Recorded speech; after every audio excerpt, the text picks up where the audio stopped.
आपल्या सगळ्यांच्या संघटनेची या ठिकाणी उपस्थित असलेले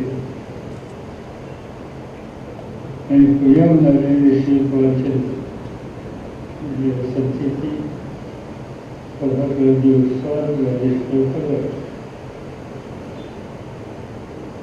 श्री प्रवीण कुलकर्णी, राजेंद्र कटारे, केवळजी बोलता,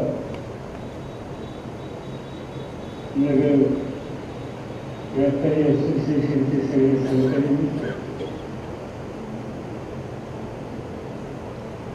काँग्रेस पक्षाचे जिल्ह्याचे अध्यक्ष श्री ससाने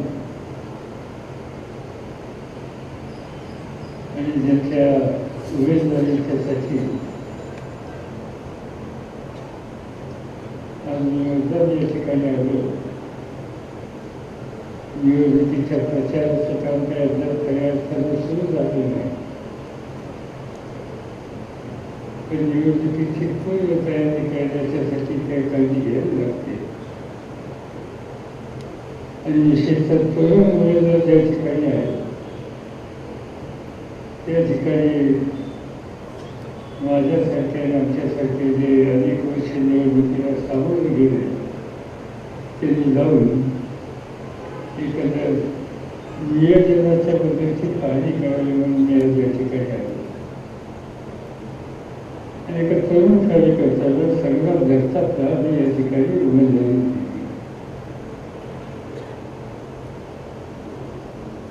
आज मला आनंद आणखी एका गोष्टीचा आहे की आनंद करण्याचा वाढदिवस आहे. त्यांना जन्मदिवसाच्या मी मनापासून शुभेच्छा देतो. एक चांगला उमेदवार आपल्या पुढे गेला, ज्यांनी नगरपालिकेमध्ये काम केलं, महानगरपालिकेमध्ये काम केलं, महापौराची जबाबदारी सांभाळली, महाराष्ट्राच्या विधानसभेमध्ये जाण्याची संधी आपण लोकांनी दिली. आणि आम्हाला असं वाटलं की नगर जिल्ह्यामध्ये विशेषतः दक्षिणेत उमेदवार उभा करायचा असेल तर पहिलं काय क्वालिफिकेशन असावं याचा मी विचार करत होतो. आणि साधारणतः मी ज्यावेळी विचार करतो त्यावेळी समोर काय आहे हे बघत असतो. आणि त्याच्यात आम्ही ठरवलं की उमेदवार असा निवडायचा की तो विनम्र आहे, तो नम्रतेनं वागेल, समोर आलेल्या माणसाची माणुसकीने वागेल, मिळालेला अधिकार त्याच्या आणि अधिकाराची हवा त्याच्या डोक्यात केली जाणार आहे. आणि हे सूत्र जर त्याला स्वीकारायचं असेल तर संग्रामची निवड या ठिकाणी केली पाहिजे.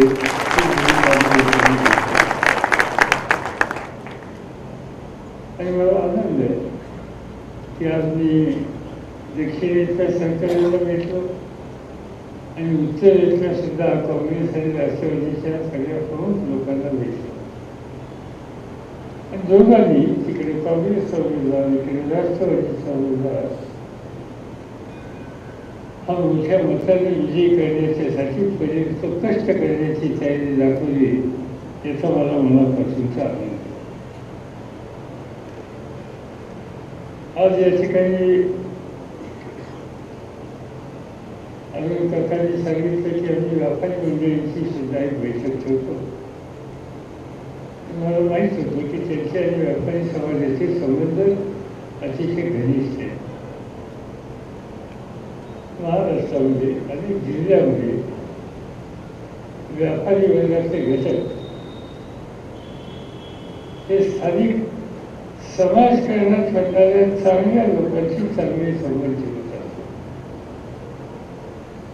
आणि ते या ठिकाणी जगताप पुतळ्यांच्या बाबतीत आपलं आहे याची मला कल्पना होती. आणि म्हणून त्यांनी सांगितलं की आपल्याला भेटावं.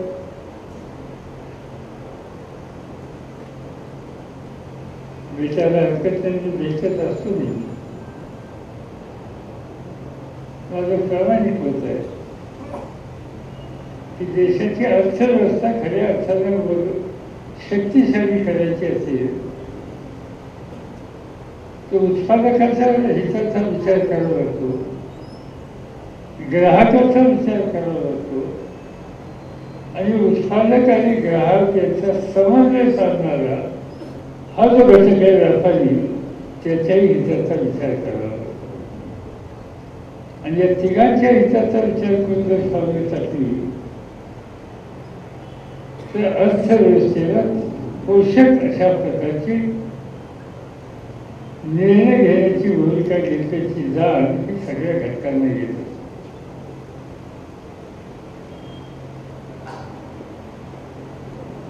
आणि मी एका आणखीन गोष्टीवर माझं लक्ष असतं की सुसंवाद ठेवायचा. राजकारणामध्ये डायलॉग याचा एक महत्व आहे. तुम्ही काही सगळ्या गोष्टीचे तज्ञ असू शकत नाही, पण ज्या गोष्टीच्या किंवा ज्या कामाच्या संबंधीची जाण आपल्यापेक्षा इतर कुणाला अधिक आहे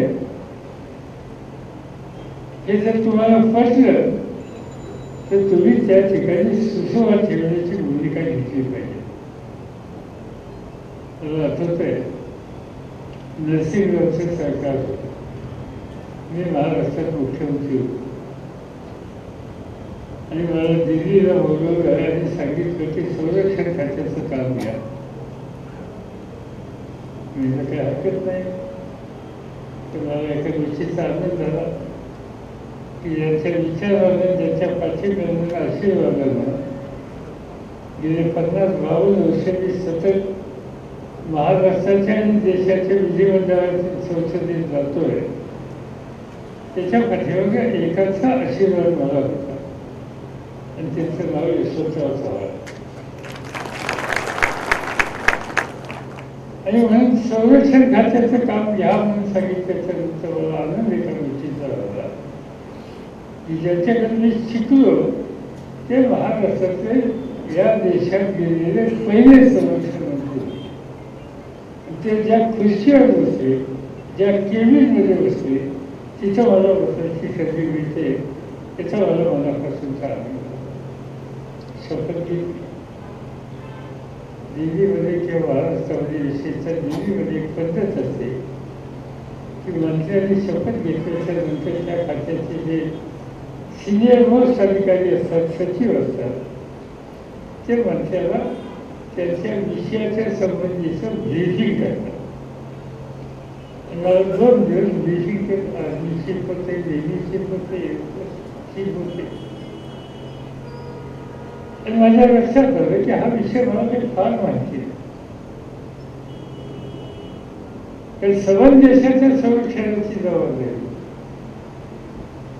आणि दैनंदिन आर्मी, नेव्ही, एअरफोर्स, डिफेन्स या सगळ्यांच्या प्रमुखांशी सुसंवाद, देशाच्या सीमेवर काय घडतंय याची नोंद घेऊन फावलं टाकणं, या गोष्टी काही साध्या सोप्या नाही आहेत आणि त्याचं ज्ञान आपल्याला मर्यादित आहे. मी काय केलं माहिती, 2 दिवस हे ब्रीफिंग घेतलं आणि तिसऱ्या दिवशी डिफेन्सचे विमान घेतलं आणि पुण्याला आलो आणि पुण्यावरून कोल्हापूरला गेलो. आणि कोल्हापूरला का गेलो तर या देशामध्ये लष्कराचे प्रमुख म्हणून त्यांची निवड होण्याची आवश्यकता होती असे ग्रस्त लेफ्टनंट जनरल एस.पी. ठोरा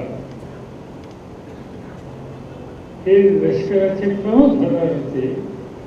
तर त्यावेळेचे मंत्री महोदय विखे कृष्ण मेनन त्याच्यामध्ये काही बदली आली आणि थोरात साहेबांनी आपलं काम सोडलं. पण थोरात साहेब एक निष्णात सैन्यातले जाणकार अधिकारी होते आणि मग मी पुण्याहून सरळ कोल्हापूरला गेलो. थोरात साहेबांच्या घरी गेलो, त्यांना आधी कळवलं होतं आणि 2 दिवस त्यांच्या घरी एखादा विद्यार्थी वस्तू त्या पद्धतीने लावलो आणि त्याच्याकडून संरक्षण खातं, त्याचे प्रश्न, या देशाचे संभाव्य धोके कुठे काळजी घेतली पाहिजे याबद्दलचं सविस्तर मार्गदर्शन घेतलं. मी देशाचा डिफेन्स मिनिस्टर ते एक रिटायर्ड अधिकारी म्हणून माझ्या डोक्यात हवं काही मी लावून दिली नव्हती. मी डिफेन्स मिनिस्टर असेल पण या क्षेत्रामध्ये माझ्यापेक्षा अधिक ज्ञान उभं आयुष्य ज्यांनी या क्षेत्रात घालवलं त्यांना आहे आणि त्यामुळे ज्ञान समजून घ्यायला कधी कमी व्हायला असता कामा नये. हे नेहमी पाहिलं. मला आठवत नाही पण कदाचित वर्षांचे संचितीला आठवत असेल की मी मुख्यमंत्री होतो त्यावेळी कुठला तरी एक निर्णय घेतला आणि व्यापारी समाज सगळा अस्वस्थ होता आणि मग अस्वस्थ असल्याच्या नंतर त्याचं शिष्टमंडळ आलं आणि मला आठवत आहे की सह्याद्री मी 10 का 11 तास बसलो आणि समज त्यांचा प्रश्न समजून घेतला आणि त्यातनं निकाल नंतर घेतला आणि त्यांचा प्रश्न हा आम्ही कायमचा सोडून घेतला. हे कशासाठी की ज्याच्यातनं आपल्याला कमी समजतं कॉमन सेन्स वापरला पाहिजे. ज्याला अधिक समजतं सगळं त्याचंच ऐकून कधी कधी घोटाळे होतात. पण म्हणून म्हणतो कॉमन सेन्स वापरला पाहिजे.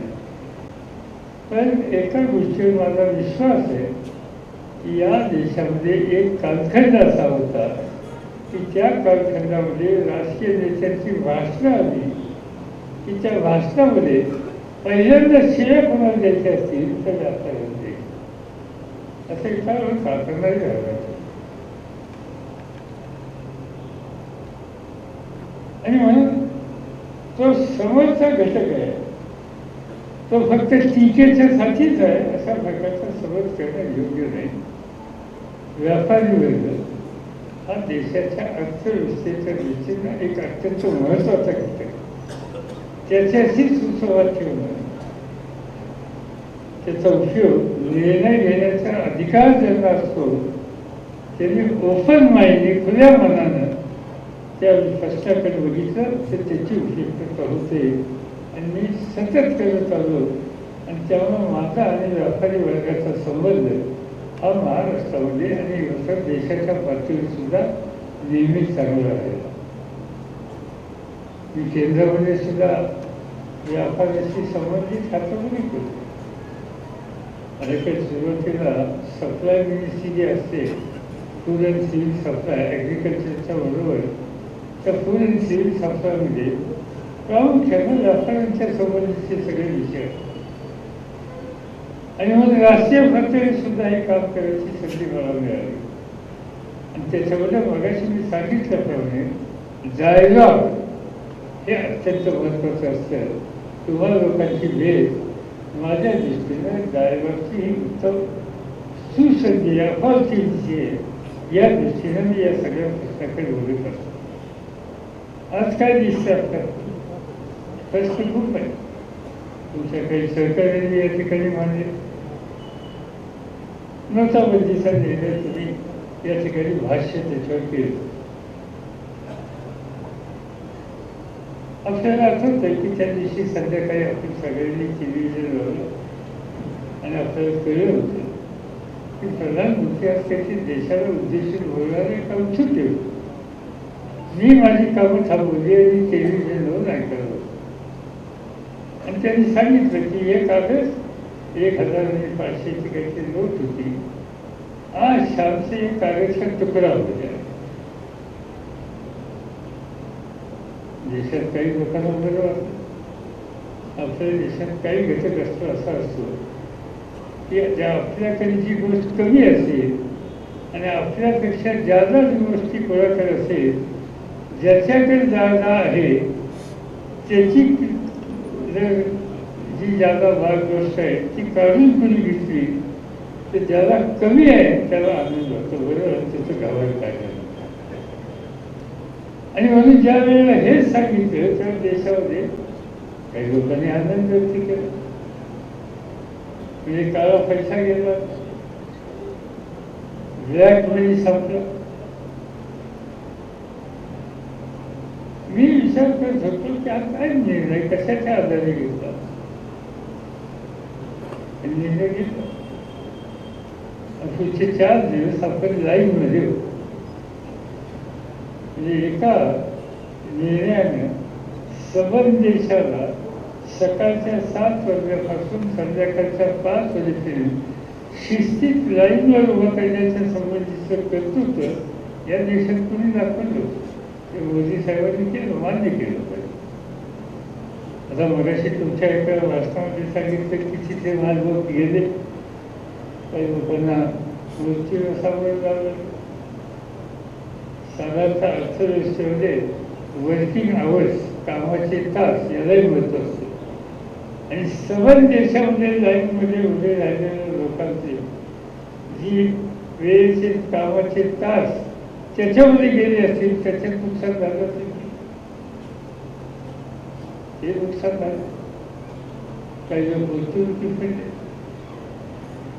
काही ठिकाणी घरामध्ये, विशेषतः शेतकऱ्याच्या घरामध्ये भाजीपाला विकून 2 पैसे कुठेतरी लपून ठेवण्याची एक सवय आमच्या शेतकऱ्याच्या कुटुंबामध्ये बहिणींना असते. आणि ती हे पैसे आपल्या गोष्टीत ठेवते. उद्या वेळ आली, कुणी अडचणीत आला, कुणी आजारी पडला तर काय पडलं तर असावं. आता ही अशी रक्कम बऱ्याच जणांच्याकडे या देशामध्ये होती, त्याला फटका बसला. बँकामध्ये पैसे होते. आणि गंमत अशी आहे की या बँकेतले सुद्धा पैसे बदलून देण्याच्यासाठी योग्य प्रकारची पावलं टाकली गेली नाही. पुणे जिल्हा मध्यवर्ती सहकारी बँकेचे 65 कोटी रुपये ते आजपर्यंत बदलून दिले.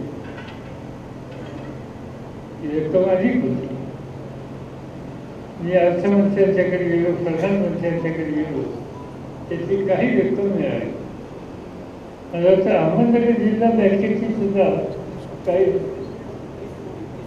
20 कोटी, अहमदनगर जिल्हा बँकेमध्ये असलेली करन्सी 20 कोटी अजून बदलून दिली नाही. आता काही त्या डोक्याला अडचण राहिलं.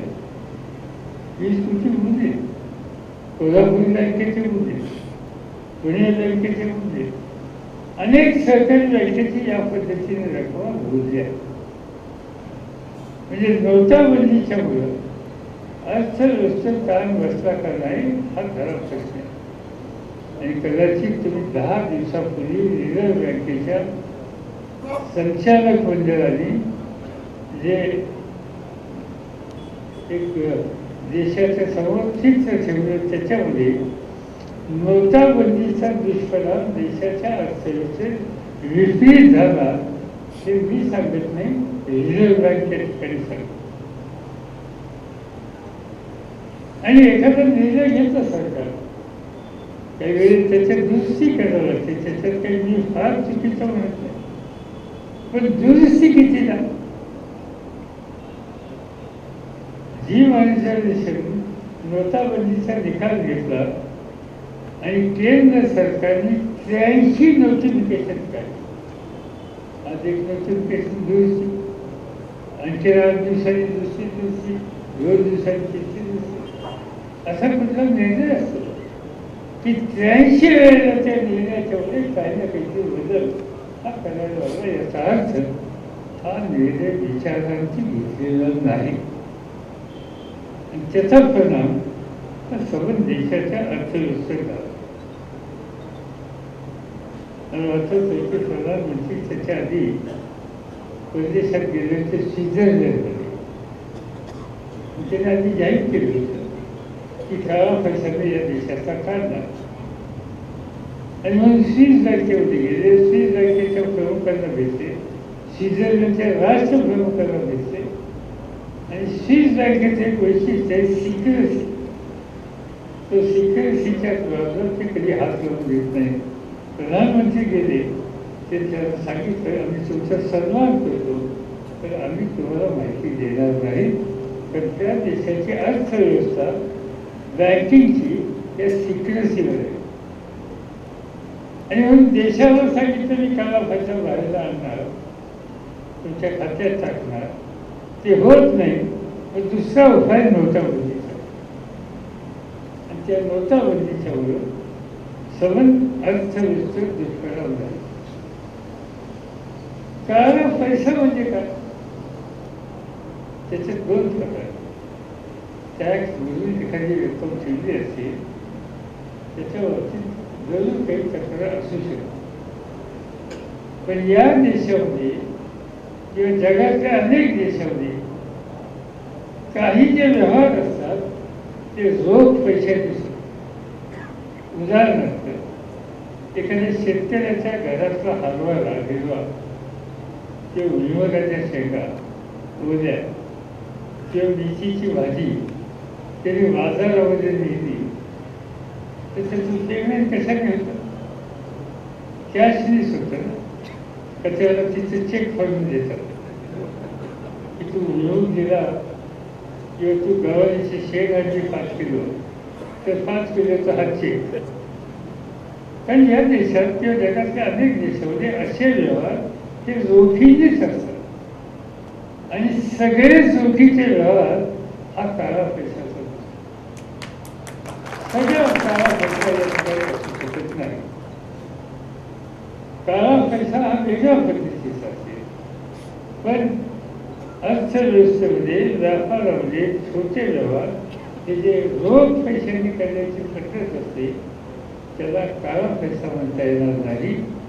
आणि तो काळा पैसा म्हणून तुम्ही जर बघितला त्याच्यावर ठोस पावलं टाकली तर मला वाटतं की त्याचे दुष्परिणाम हे सगळं अर्थव्यवस्थेवर आणि ते झाले काही दिवस झाले. आत्ता कुठतरी आपण त्यातून बाहेर पडतो. याचा उल्लेख या ठिकाणी जयंतरावनी केला GSTचा. मला आठवत आहे मी केंद्र सरकारमध्ये होतो. GSTच्या संबंधीचा विचार चर्चा केंद्राच्या मंत्रिमंडळामध्ये झाली. त्या काही लोकांनी सुचवलं की हा महत्त्वाचा निर्णय आहे आणि हा निर्णय घेण्याच्या पूर्वी देशातल्या राज्य प्रमुखांना आपण विश्वास आणू आणि देशातल्या सगळ्या मुख्यमंत्र्यांची बैठक बोलवली. त्या बैठकीला मी हजर होतो. प्रणब मुखर्जी हजर होते, चिदंबरम हजर होते, मनमोहन सिंगाच्या अध्यक्षतेखाली ही बैठक आणि तिथे सगळे मुख्यमंत्री होते. एका मुख्यमंत्र्यांनी GSTवर अत्यंत कठोर हल्ला केला. हे करणं घातक आहे, चुकीचं, हा निर्णयच घेता कामा नये. त्या मुख्यमंत्र्यांचं नाव नरेंद्र मोदी. आणि इतकं त्यांनी GSTला विरोध केला. शेवटी आम्ही मनमोहन सिंगांना सांगितलं की राज्याच्या मुख्यमंत्र्यांची त्याच्यात काही वेगळी मतं आहेत त्यावर आपण घाई करायला आणि म्हणून ती घाई आम्ही त्या ठिकाणी थांबवली. सरकार बदललं. ज्यांनी कठोर टीका केली त्यांच्या हातात सत्ता आली आणि त्यांनी फारसा विचार न करता GST केलं. त्याचे दुष्परिणाम काय होतात ते मी तुम्हाला सांगण्याची गरज नाही. तिसरा प्रश्न फॉरेन डायरेक्ट इन्व्हेस्टमेंट. मला आठवतंय फॉरेन डायरेक्ट इन्व्हेस्टमेंट याच्यामुळे प्रचंड आंदोलनं झाली देशामध्ये. दिल्लीमध्ये झाली, अनेक ठिकाणी झाली. मला कधी कधी गंमत वाटते की एखाद्या प्रश्नावर इतकं मोठं आंदोलन होतं आणि त्यानंतरच्या निवडणुकीत दुसऱ्या बाजूने निकाल कसा होतो त्याचं उत्तम उदाहरण कदाचित तुम्हाला आठवत असेल तर हे निकाल घेतल्याच्या नंतर सगळ्यात मोठं आंदोलन गुजरातमध्ये कुठं ते सुरतमध्ये झालं आणि अक्षरशः हजारो लोक आपण रस्त्यावर काढले. निवडणूक झाल्याच्या नंतर सुरतमध्ये 100% लोक ज्यांनी हा निर्णय घेतला त्यांचे निवडून आले. एक सुद्धा अपवाद आणि मोठ्या मताने आले. तर भौतिक गोष्टीची शंका तेव्हापासून यायला की उगीच काय आली नाही. पण ही फॉरेन डायरेक्ट इन्व्हेस्टमेंट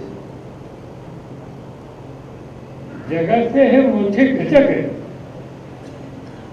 की ज्यांचा व्यवहाराचा एक क्षेत्र, कार्यक्षेत्र हे सवन देशात नाही देशाच्या बाहेर सुद्धा आहे. आणि अशांना डायरेक्ट इन्व्हेस्टमेंट करण्याचा अधिकार आपण दिला तर या देशाचा रिटेल छोटा व्यापारी हा उद्ध्वस्त झाल्याशिवाय राहणार नाही आणि म्हणून त्याला विरोध करण्याची भूमिका घेतली होती. पण नंतरच्या कालखंडामध्ये त्याचा गांभीर्याने विचार केला गेला नाही आणि त्याची किंमत शेवटी अर्थव्यवस्थेला द्यायला लागली.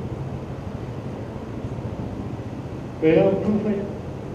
शेतीवर झाली, शेतकऱ्यांच्या आत्महत्या वाढल्या. गेल्या 2 वर्षामध्ये महाराष्ट्रामध्ये 15 ते 17 या 2 वर्षाच्या काळामध्ये 11,998 शेतकऱ्यांनी महाराष्ट्रात आत्महत्या. 11,998 एकट्या महाराष्ट्रात. आणि हे रेकॉर्ड कुठं मिळतात? केंद्र सरकारचं गृह खातं जे आहे त्याच्यामार्फत क्राईमच्या संबंधीचं एक पुस्तक दरवर्षी प्रसिद्ध होतं आणि देशात कसले कसले गुन्हे कुठल्या कुठल्या राज्यात कोणत्या कालावधी झाले याचं रेकॉर्ड असतं. आत्महत्या हा सुद्धा गुन्हा आहे आणि त्यामुळे त्याची नोंद त्या ठिकाणी असते. त्या पुस्तकामध्ये केंद्र सरकारच्या गृह खात्याच्या त्या पुस्तकामध्ये ही नोंद. आता एवढे शेतकरी आत्महत्या करतात आणि त्याचं मुख्य कारण सहन शेती अर्थव्यवस्था संकटामध्ये गेली किंमती पडल्या.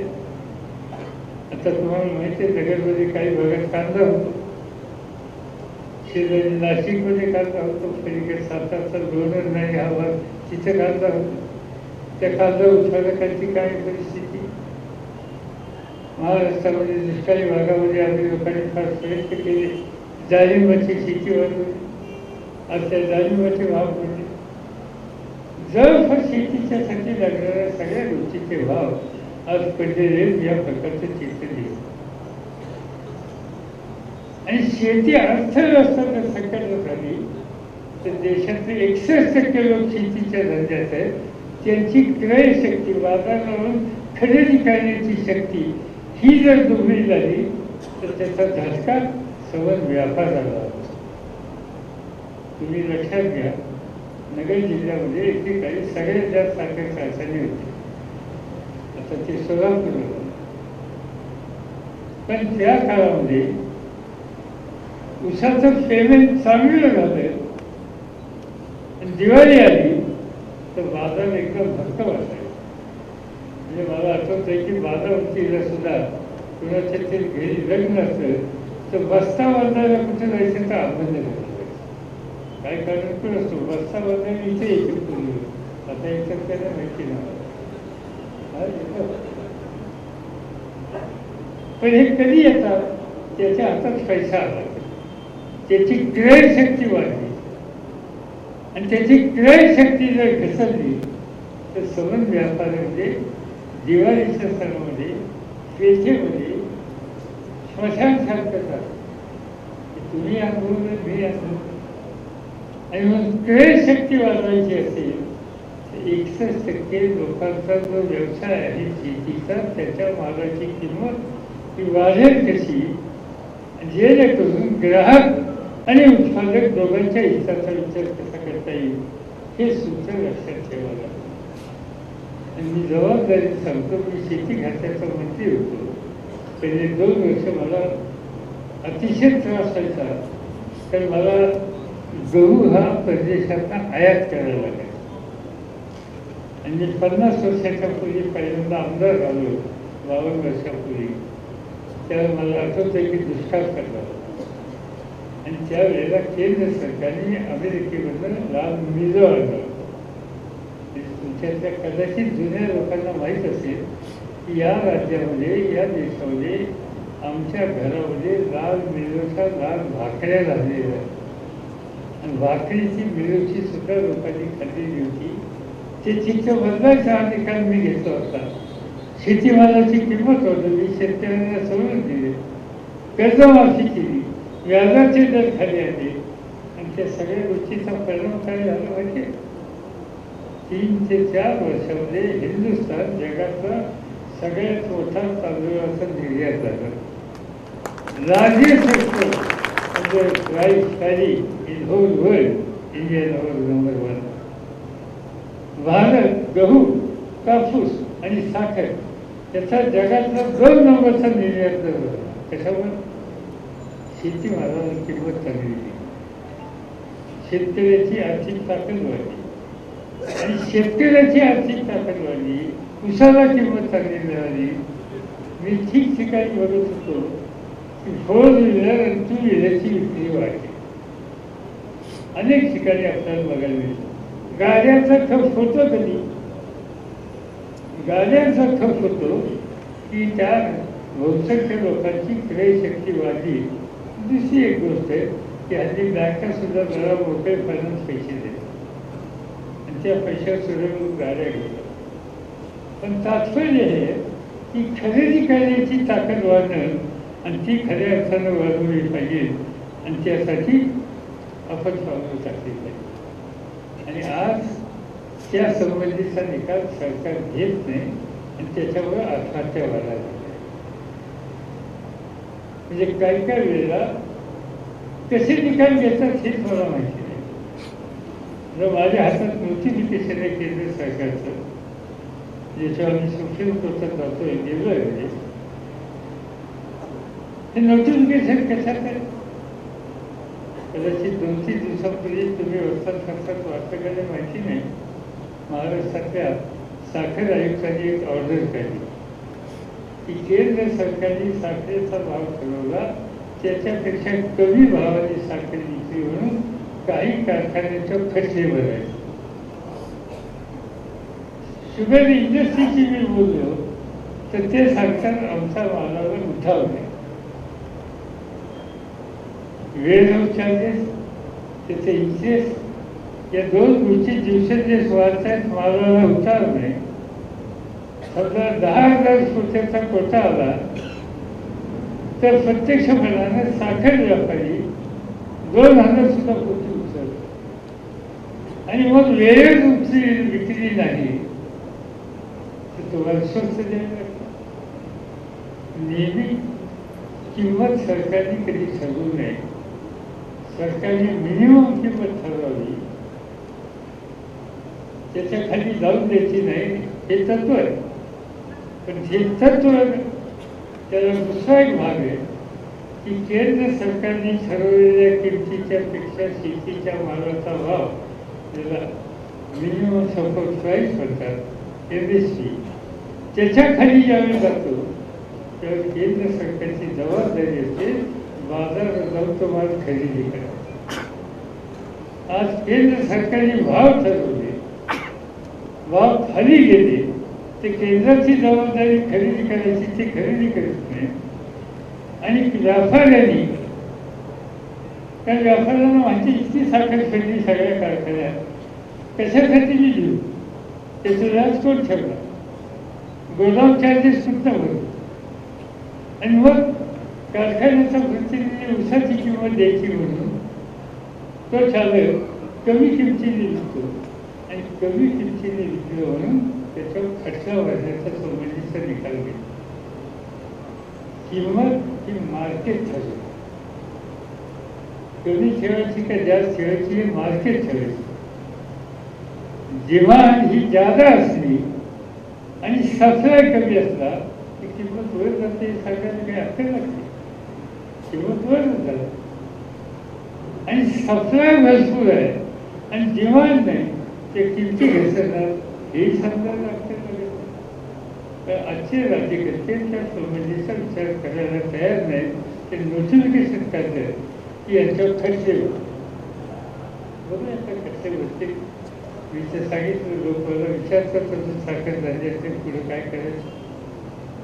त्यांनी सांगितलं खर्च भरले तर जरा हवा करून नाही म्हणजे थोडी कळलं पाहिजे आपल्याला.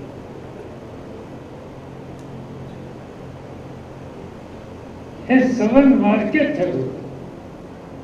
म्हणजे एक काळ असा होता की नव्या लोकांना माहीत नसेल तर महाराष्ट्राचे देशाची साखरेची किंमत श्रीरामपूरला ठरायची.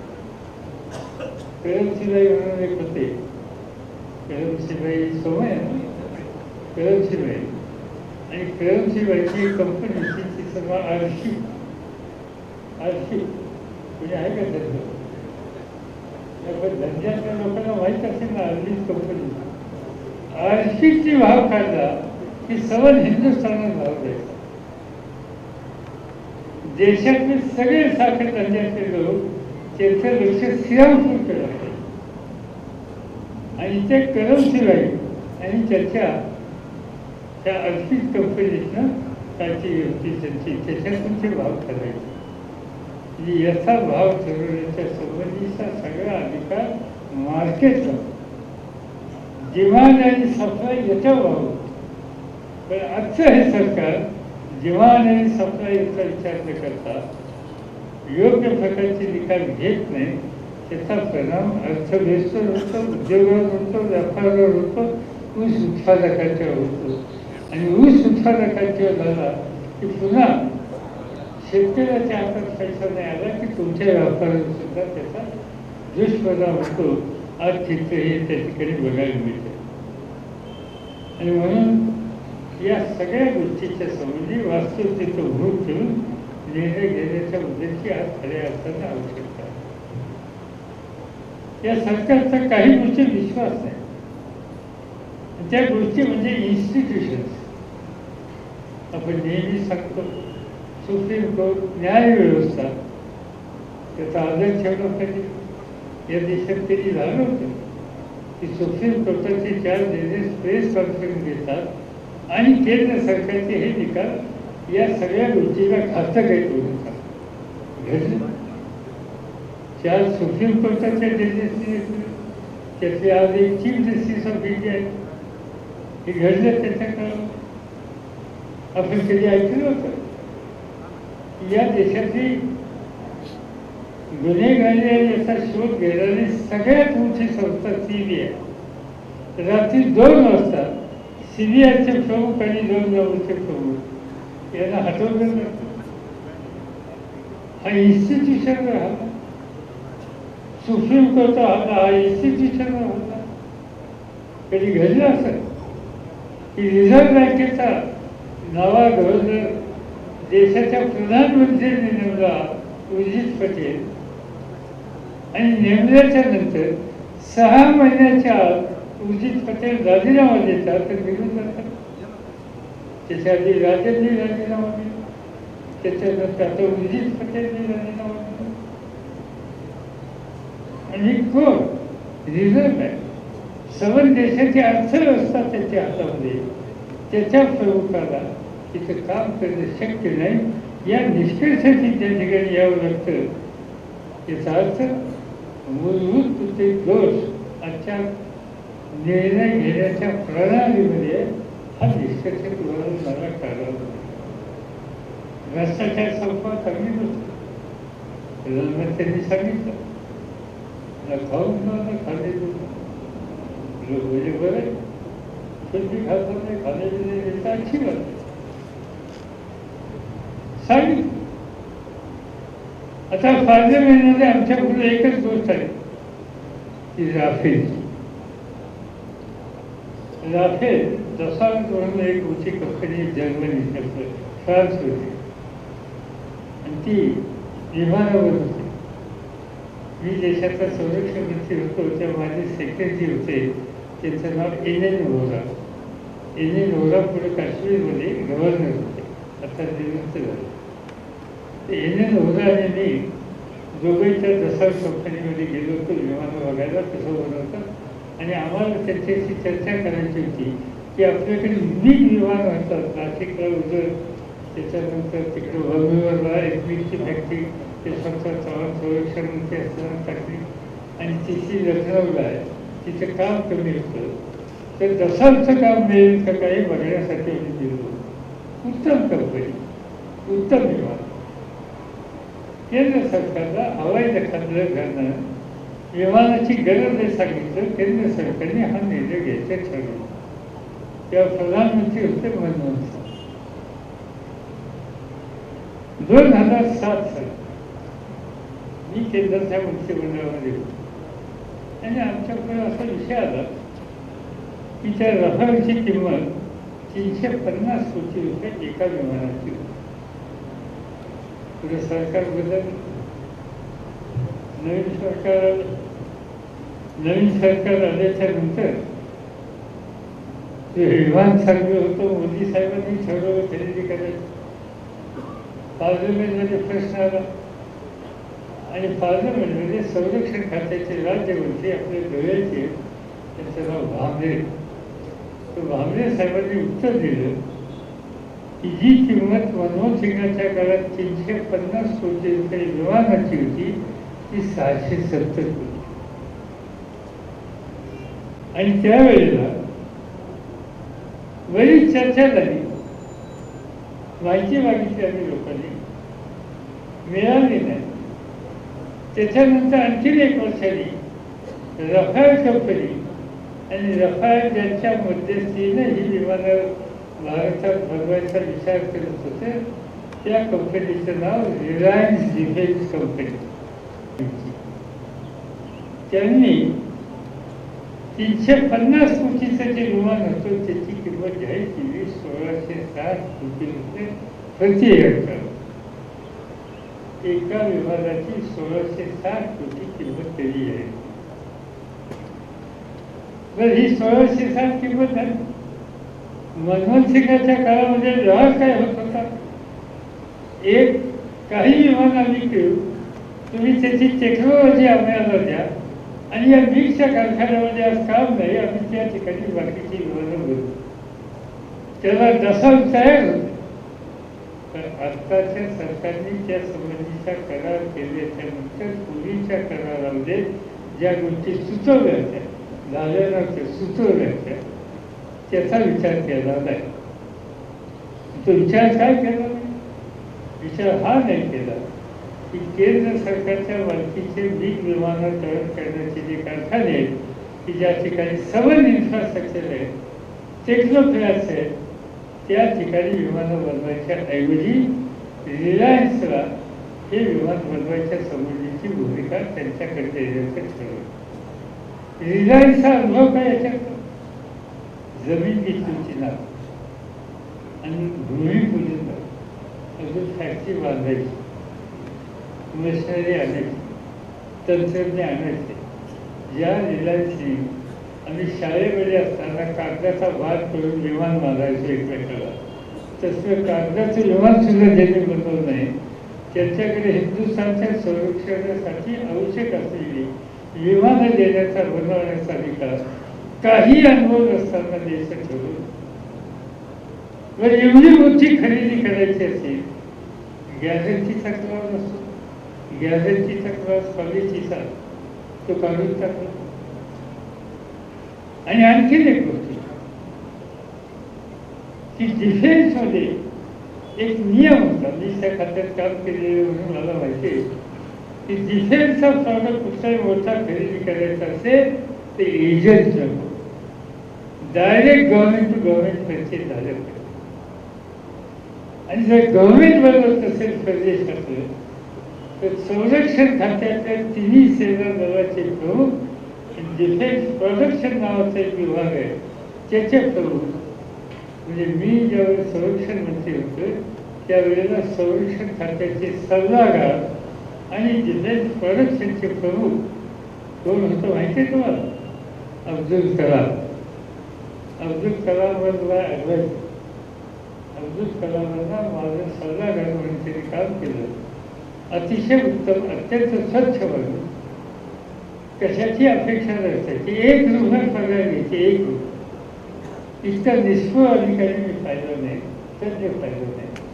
त्यांच्या सल्ल्याने या सगळ्या खरेदी करण्याच्या संबंधीचा विचार होण्याची भूमिका असायची. या सरकारने एजंट नको ही जी अट होती तीही काढली, कारण त्याशिवाय अनिल अंबानीला कसं काम द्यायचं. आणि अनिल अंबानी विमानाचे अत्यंत तज्ञ, अब्दुल कलाम यांच्यापेक्षा सुद्धा या क्षेत्रातले जाणकार विद्वान, त्यांच्याकडे हे काम द्यायचं असल्यावर तीही अट त्या ठिकाणी काढली. शेवटी पार्लमेंटमध्ये ही माहिती मागवली, आम्ही लोकांनी चर्चा केली. ज्या मंत्री आहेत काय त्यांचं नाव निर्मला सीतारामन, त्यांनी 1 तास भाषण केलं पार्लमेंटमध्ये. राफेल चालले, आमच्यामध्ये राफेल चालले, त्याच्याबद्दल मी म्हणते प्रश्न किमतीचा प्रश्न फरक देशात तयार करायचा, त्याचा अधिकार असतात, त्याच्या गॅरंटीचा, हे सगळे प्रश्न आहेत आणि त्याच्यासाठी आम्ही माहिती मागत होती, डॉक्युमेंट द्या मागत होते, खरेदीचे कागद फडणवीसला मागितले. तर फडणवीसने उत्तर दिलं की संरक्षण खात्याच्या दृष्टीनं अत्यंत महत्त्वाची ही बाब असल्यावर त्याचे कागद देणं देशाच्या हिताचं नाही, ते आम्हाला गुप्त ठेवावं लागेल आणि म्हणून गुप्ततेचा क्लॉज असल्यामुळं आम्हाला ते देता येणार नाही.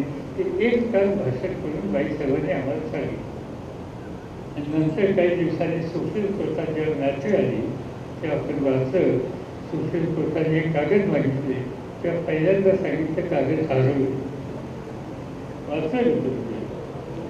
आणि त्याच्यानंतर सांगितलं हरवले नाही, त्याची संरक्षण खात्याच्या कार्यालयामधून तपास असून त्या कागदाची कॉपी कुणीतरी केली. कुठनं कॉपी केली?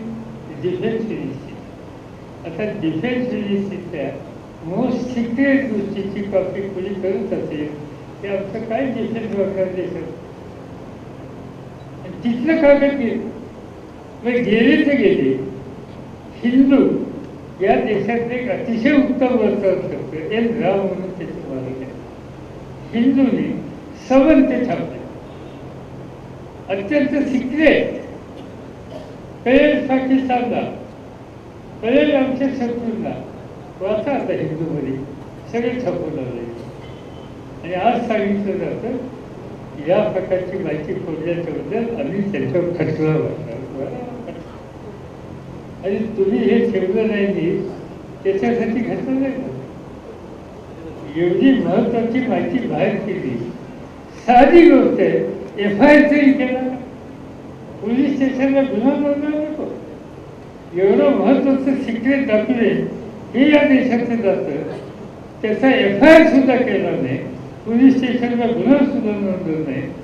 आणि हा व्यवहार स्वच्छ आहे अशा प्रकारचं म्हणणं त्याच्यावर कुणाचा विश्वास नाही. म्हणून आम्ही सांगितलं की अच्छी बात है, ना खाएंगे ना खाते लोग, ये आप कहते हैं ये बात पर वही दाल में कुछ ना कुछ काला है, नहीं तो ये मालूम इन्फॉर्मेशन क्यों नहीं देते.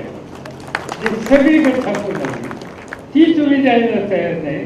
आणि तुम्ही सांगताय की ना खाऊंगा ना खाण्याला. मी काही गुन्हा व्यक्तिगत आरोप करत नाही, पण राज्य करते अशा सगळ्या गोष्टींच्या बद्दल कशा पद्धतीने पावलं टाकतात या सगळ्या गोष्टीच्या संबंधीचा अनुभव आज या माध्यमातून आपल्या सगळ्यांना आला आहे.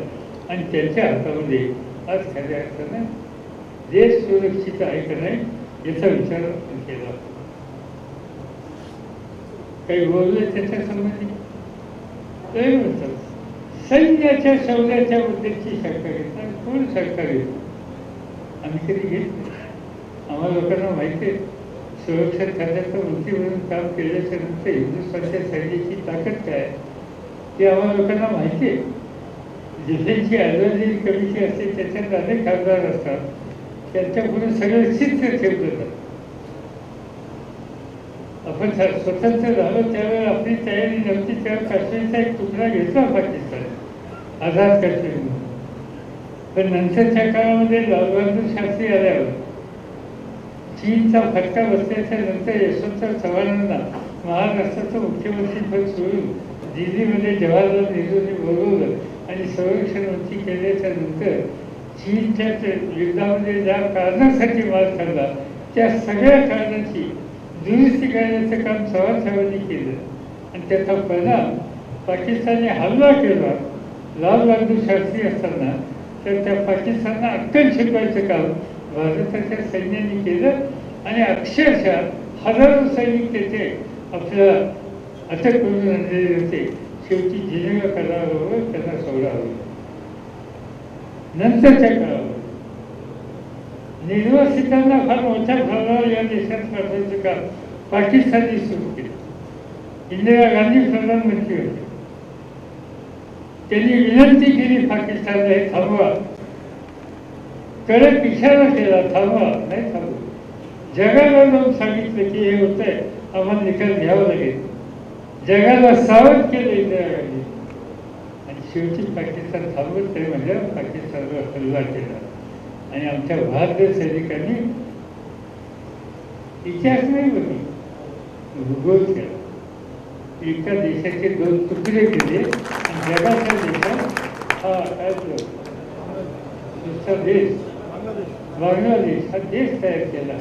हे कर्तृत्व या देशाच्या सैन्याने केलं. त्या सैन्याच्या शौर्याबद्दल आम्ही नाही कधी शंका घेतली आणि म्हणून आम्ही थोडी शंका घेतली. प्रश्न फक्त एकच येतो की सरकार म्हणजे तो काहीतरी बोलतात मला तुमचे दाखवून तुमचं जयंत सरकार त्याच्याकडे मेसेज होता. जयंतचा काय मेसेज होता मगाशी कुणीतरी आपल्याला एक मेसेज दाखवला.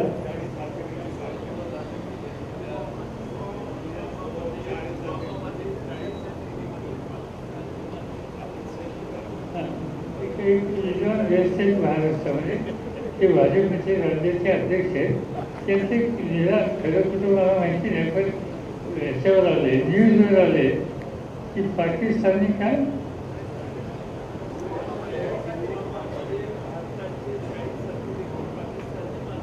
अच्छा हे पुलवामध्ये पाकिस्तानने भारताचे 40 अतिरेकी मारले असा रिपोर्ट आहे. मी काही बघितलं नाही खरं कुठेही तपासावं लागेल.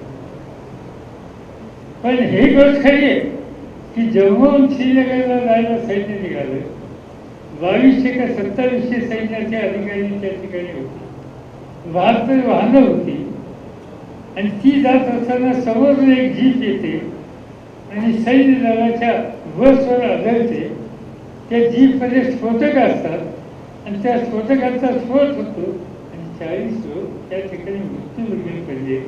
ही गोष्ट म्हणजे देशाला माहिती नाही, आपल्या सगळ्यांना माहिती. याचा अर्थ कुठे चूक आहे हे मान्य करायचं नाही आणि त्याला जबाबदार कोण आहे हे विचारायचं नाही. पण हे विचारलं की तुम्ही सैन्याच्या शौर्याबद्दलची शंका आणि मी हे का चालून देणार नाही. 56 इंचाची माझी छाती, 56 इंचाची छाती आम्ही मान्य करतो. पण ती 56 इंचाची छाती 40 लोकांची हत्या होते. कोण त्यांना तरी वाचा नको त्या ठिकाणी तुम्ही 56 इंचाची छाती कर. या पद्धतीने देशाच्या रक्षणाचं कामकाज हे होत असतं. अनेक गोष्टी आपल्याला त्या संबंधीच्या चर्चा येतील. माझ्याकडे खूप गोष्टी त्या संबंधीच्या आहेत पण आज मी त्या संबंधीचा अधिक बोलू इच्छितो. पण हे सगळं काय सांगतो आरक्षण देतो म्हणजे नोकऱ्या देतो म्हणजे 2 अर्थव्यवस्था संकटात आहे. कसं नोकरी नवीन जॉब क्रिएशन आहे आता.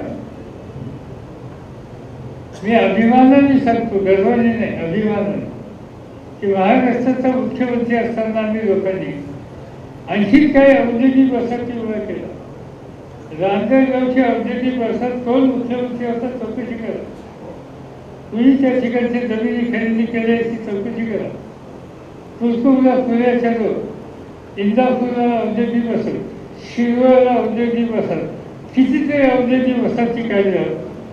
तो इन्व्हेस्टमेंट पॉलिसीज केल्या आणि या सगळ्या गोष्टीमुळे नवीन कारखानदारी उभी राहिली. जोपर्यंत कारखानदारीचा विस्तार होत नाही, नवीन कारखानदारी होत नाही तोपर्यंत जॉब क्रिएट होणार नाही. नोकऱ्या हाताला काम देत असेल तर कारखानदारी ही वाढलीच पाहिजे आणि कारखानदारी वाढायला पोषक धोरण हे असलंच पाहिजे. प्रो इंडस्ट्री धोरण याचा अर्थ प्रो कॅपिटल धोरण हे नव्हे. जगामध्ये ज्या देशामध्ये अधिक लोक शेतीच्या क्षेत्रात आहेत तिथं गरिबी. तुम्ही बघा भारतामध्ये बिलो फार्मचे लोक आहेत, पाकिस्तानमध्ये आहेत, नेपाळमध्ये आहेत, बांगलादेशमध्ये आहेत, श्रीलंकेमध्ये आहेत, बर्मामध्ये आहेत. पण तुम्ही जर्मनीत जा, जपानमध्ये जा, इंग्लंडमध्ये जा, अमेरिकेत जा, कॅनडात जा, तिथं शेतीवर जास्त लोक नाही आहेत, उद्योगावर जास्त. शेतीवरचं प्रेशर कमी केलं. शेतीवरची संख्या जोपर्यंत वाढते तोपर्यंत शेती ही फायद्यात होणार नाही कारण त्याचे तुकडे होतात. माझ्या आजोबाकडे 40 एकर जमीन होती. मला 3 चुलते होते. माझ्या आजोबांनी 40 एकराचे 3 वाटण्या केल्या. मला 7 भाऊ होते. त्या 7 भावांच्या तो असं गेला तर बाकीच्याने कुणी इंडस्ट्रीत गेले त्यामुळे कुणी राहिलं नाही शेती. पण 2 फेऱ्यामध्ये 40 एकराला 3-4 एकर येतो. आणि त्याचं कारण शेतीला अधिक बोजा सहन करण्याची ताकद नाही. आज या देशामध्ये स्वातंत्र्य मिळालं तेव्हा 45 कोटी लोक 35 कोटी लोकसंख्या असताना त्याच्या 80% लोक शेतीवर होते. आज 118 कोटीच्या 65% लोक शेतीवर होते. याचा अर्थ शेतीवर 2.5 लोक वाढले, शेती वाढली नाही, जमीन कमी झाली. ते हायवे झाले त्याच्यात जमीन जाते, दह्याला होतात त्याच्यात जमीन जाते, MIDC होते त्याच्यात जमीन होते, सिडकोचं शहर होतं त्याच्यात जमीन होते, नवी मुंबई झाली त्याच्यात शेतीची जमीन गेली. जमीन कमी होते पण जमिनीचा बोजा वाढतो. हा बोजा वाढला तर देश समृद्ध कधी होत नाही. त्याला पर्याय शेतीवरचा बोजा कमी करणं, उद्योगधंदा आणि व्यापार वाढवणं आणि त्याला प्रोत्साहित करणं आणि तिकडेही लोकसंख्या डायव्हर्ट करणं, त्यांनी देश समृद्धीच्या रस्त्यावर जातो.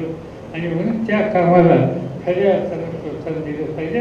तर आजचे राज्यकर्ते त्या संबंधीचा विचार करायला तयार नाही. आम्हाला वाटलं की गुजरातचे मुख्यमंत्री आहेत, गुजरात वाले वगैरे वगैरे वगैरे, आणि साधारणतः गुजरातचा माणूस हा व्यवहार आहे. तर आम्हाला काही इथे व्यवहार दिसत नाही. मग मला जास्ती काय करता येतं. तर तिने एकदा भाषणच केलं की शरद पवारांच्या कलमीला भूल धरून जे राजकारणात आता हे सगळं देशामध्ये घडलेलं आमच्या कलमीला भूल धरून का आम्ही कधी सांगितलं होतं साहेब असं. असली गोष्ट आम्ही कधी सांगत नाही. तुम्ही प्रधानमंत्र्याचा मी सन्मान तुमचा करतो. पण कृपा करून अर्थव्यवस्था संकटात जाईल असे निकाल घेऊ नका. कृपा करून व्यापार उद्योग हा संकटात जाईल असा व्यापार व्यवहार करू. कृपा करून प्रोडक्टिव्हिटी उत्पादकता याच्यावर विशेष परिणाम होईल असे निकाल घेऊ नका. याच्यात खऱ्या अर्थानं देश प्रगतीच्या रस्त्याने पुढे जाईल. आज ठीक आम्हाला दिसतंय. नगरमध्ये आलो, लोकांनी सांगितलं दुष्काळ छावण्या नाही.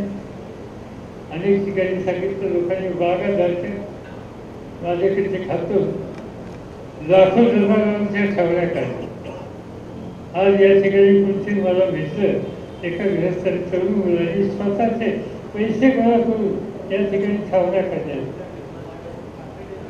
दिला त्याचा पुढाकार स्थानिक लोकांनी, हे सरकारचं काम.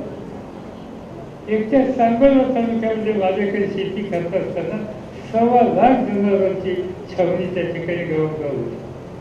45 लाख जनावर महाराष्ट्रामध्ये छावणीमध्ये त्या काळात बागा जाळायला लागल्या. म्हणून त्या बागा जळणाऱ्या वाचवण्यासाठी पाणी घाललं, टँकर लावायला पैसे दिले, शेतकरी काढायला पैसे दिले आणि या सगळ्या गोष्टी वाढवल्या. प्रश्न ही अर्थव्यवस्था खड्ड्यात जाणारी गोष्ट आहे. आणि म्हणून ती अर्थव्यवस्था सावरायची असेल तर अशा गोष्टीवर अधिक लक्ष गेलं पाहिजे. आणि आमची अपेक्षा होती की गुजरातच्या वरती एक मॉडेल तयार करणारी व्यक्ती तिच्या हातात देशाची सूत्र असली तर या सगळ्या गोष्टीकडे अधिक गांभीर्याने बघावं. पण एकच अर्थ आहे, डायलॉग नाही. माहिती नाही त्यांच्या मंत्र्यांची मंत्रिमंडळाच्या सहकार्यांची सुद्धा डायलॉग होतो का नाही. आणि आम्ही हाऊसमध्ये होतो पाहिजे म्हणजे की पूर्वी आम्ही शाळेत असताना कडक हेरवासर आला की सगळी मुलं एकदम शांत असत. हेरवासरची इतकी वर्गात झाली की काय नाही, सगळे बाकी एकमेकांची चेष्टा करायची, घ्यायचा सरदावर त्याचा सरदावर त्याचं पुस्तक इकडं, त्या सगळ्या गोष्टी थांबायच्या. आज आम्ही पार्लमेंटमध्ये दिसेल म्हणजे आमच्या बाजूने समोरच्या बाजूने प्रधानमंत्री आले ते सगळे एकदम इतकं बात आहे.